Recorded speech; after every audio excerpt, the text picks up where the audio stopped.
जय हिंद, जय भारत। स्वागत है आपका कंपटीशन कैप्सूल में।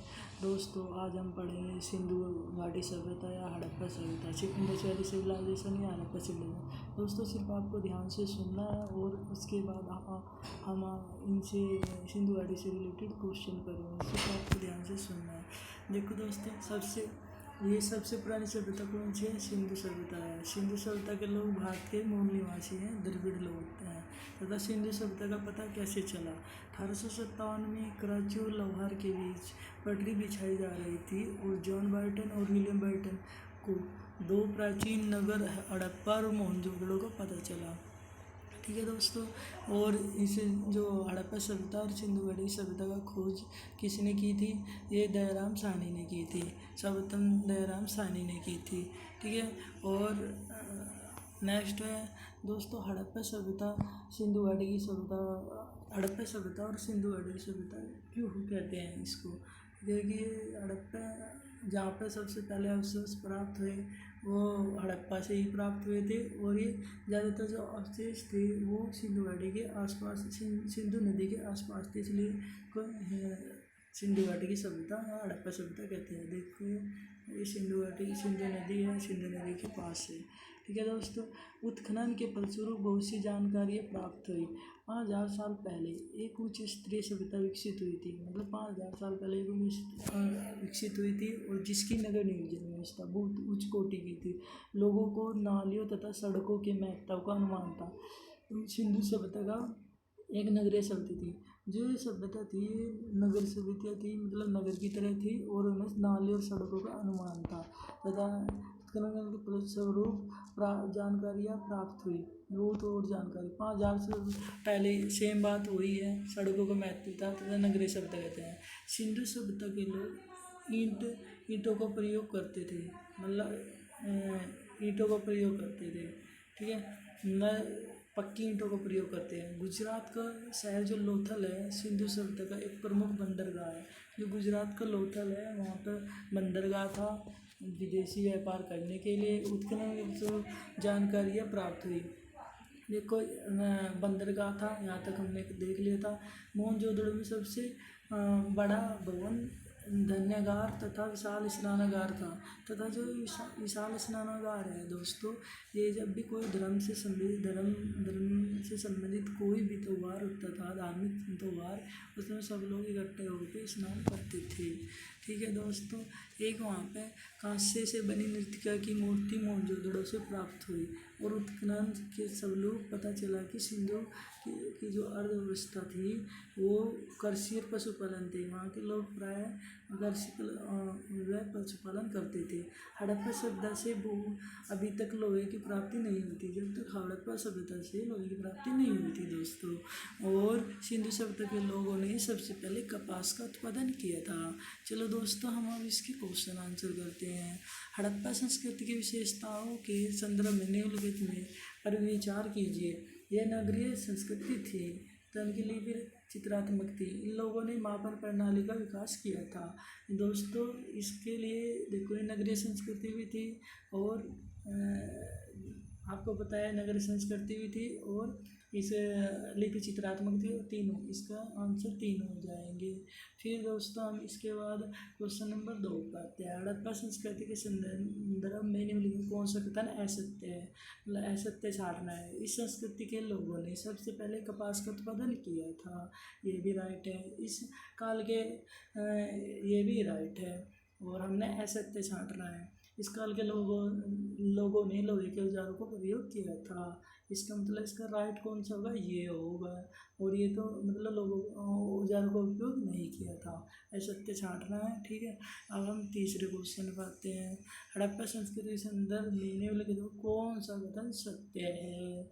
और कौन सा कथन? पशुपति इस काल का महत्वपूर्ण देवता था। इस काल के लोग कांसा युग निर्माण विधि जानते थे। यह संस्कृति आज से केंद्रित थी, मतलब पशुपति भी था। और इस काल, इसका मतलब इसका क्वेश्चन हमारा हमारा आंसर हो जाएगा सी आंसर इसका राइट है। देखो पशुपति के बारे में मैं बताता हूँ दोस्तों।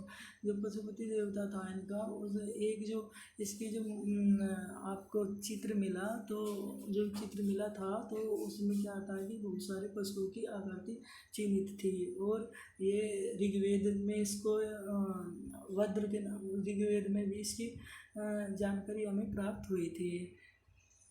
ठीक है। हड़प्पा संस्कृति के व्यापार के संदर्भ में विचार कीजिए। इस संस्कृति में व्यापार बड़े पैमाने पर होता था।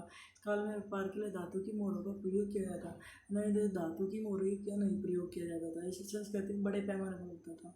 ये इसका राइट आंसर है, क्योंकि मैंने आपको बताया था लोथल गुजरात में बंदरगाह था, तो बड़े पैमाने पर होता था। ठीक है दोस्तों।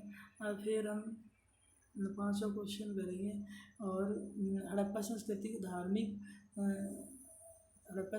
की धार्मिक प्रथा के संदर्भ में अगर कौन सा कथन सत्य नहीं है। इस संस्कृति के लोग मार देवी की पूजा करते थे। इस संस्कृति में वर्ष और पशु पूजा का प्रचलन था। इस काल में पूजा अर्चना के लिए मंदिरों का निर्माण कराया था। लोग निष्ठा बने ताबीज पहनते थे, ये सब करते थे। लेकिन इसमें हमें सत्य नहीं है, सत्य नहीं है। तो देखना है दोस्तों में इसका सत्य, मतलब हाँ देव ये पूजा अर्चना के लिए मंदिर नहीं बनाए गए थे। अब हम 6वां क्वेश्चन देखिए। हड़प्पा संस्कृति के संदर्भ में निम्नलिखित कौन सा कथन सत्य है। इस संस्कृति का उदय भारतीय उपमहादेश के पश्चिमी भाग में हुआ तथा यहीं से इसका विस्तार दक्षिण से पूर्व की ओर हुआ। हड़प्पा संस्कृति का नाम हड़प्पा नामक नदी के किनारे स्थित होने के कारण पड़ा तथा यह धोलावीरा और राखीगढ़ में हड़प्पा संस्कृति की 3 अवस्था पाक हड़प्पा, हड़प्पाकालीन तथा उत्तर हड़प्पा मिलती है। तो दोस्तों इसका पहला और तीसरा राइट आंसर है। और जब इसका पहला तीसरा, तो इसका मतलब बी आंसर सही है, क्योंकि हड़प्पा संस्कृति का नाम मैंने आपको बताया था। हड़प्पा किस नदी के किनारे? सिंधु घाटी, सिंधु नदी के। 7वां क्वेश्चन हम करेंगे दोस्तों। अब हड़प्पा संस्कृति के संदर्भ में विचार कीजिए। मौर्य इस संस्कृति का सर्वप्रथम कलाकृति है तथा यह मुख्यतः वाणिज्य संस्कृति थी। यह संस्कृति प्रस्तर शिल्प में इतनी विकसित थी जितनी धातु शिल्प में। इसका आंसर दोस्तों आपको ध्यान से देना है, और इसका आंसर आप मुझे कमेंट बॉक्स में करके बताओगे। और वैसे इसका आंसर दोस्तों हमारा फर्स्ट सही है। फर्स्ट और सेकंड इसका मतलब कि पहले वाला क्वेश्चन सही है। मौर्य इस संस्कृति सर्वप्रथम कलाकृति थी और नई वाणिज्य संस्कृति थी। 8वां है हड़प्पा संस्कृति समकालीन थी, पश्चिमी एशिया की संस्कृति से भिन्न थी। हड़प्पा संस्कृति समकालीन थी, पश्चिमी एशिया की संस्कृति से भिन्न थी, क्योंकि यहाँ पे क्या था, इनके पास नगर योजना की ग्रेड पद्धति थी, लिपि चित्रात्मक थी, इनकी जल विकास प्रणाली विशिष्ट प्रकार की थी। राइट, ये बिल्कुल राइट है, उपयुक्त सभी आ जाएगा इसका। 9वां क्वेश्चन हम करेंगे।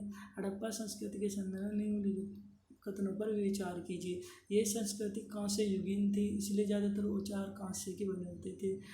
गलत दोस्तों, कांस्य युगीन तो थी लेकिन औजार सारे ही बने हुए थे।